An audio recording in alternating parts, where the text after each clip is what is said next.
আমরা জামাত ইসলামী ভোটের জন্য এগুলো করি না, আমরা জামাত ইসলামী মানুষের কল্যাণের জন্য এগুলো করি।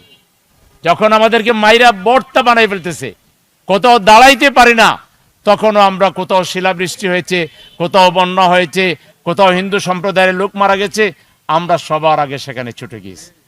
এগুলো ভোটের জন্য না, এগুলো হলো আল্লাহর পক্ষ থেকে যে দায়িত্ব, কুনতুম খায়রা উম্মাতিন উখরিজাত লিন-নাস, তোমরাই সর্বোত্তম জাতি, তোমাদেরকে সৃষ্টি করা হয়েছে মানুষের কল্যাণের জন্য। এই যে ভোট পাওয়ার জন্য, তাহলে আরেকটা রাজনৈতিক দল এই কাজ করুক, এটার জন্য মেধা লাগে, এটার জন্য পরিশ্রম লাগে, ত্যাগ লাগে, কষ্ট আছে, অর্থ লাগে। পারলে করেন আরো 2-4টা রাজনৈতিক দল। জামাত ইসলামী কর্মীরা পরিশ্রমী, ত্যাগী, সাহসী, সৎ, তারা আল্লাহকে খুশি করার জন্য যে কোনো কষ্ট স্বীকার করতে পারে।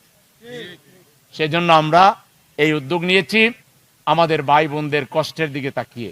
এই রমজান মাস যে ব্যবসায়ীরা ভোজ্য তেল বাজার থেকে আউট করে দিয়েছেন, যে ব্যবসায়ীরা জিনিসপত্রের দাম বাড়ানোর জন্য সিন্ডিকেট করে বসে আছেন, আল্লাহর জাহান্নামের আগুনকে ভয় করেন। রোজাদারদের প্রতিটা নিঃশ্বাস আপনাদের উপরে গজব হয়ে নাজিল হবে। আল্লাহর গজবে অতল গহব্বরে, মাটির অতল গহব্বরে চলে যাবেন।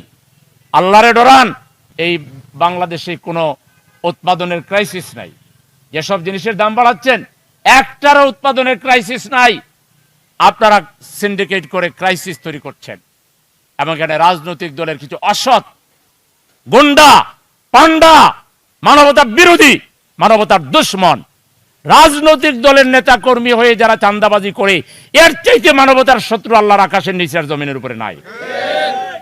এরা কি রাজনীতি করে? রাজনীতির নামে জনগণকে ভোগান্তি,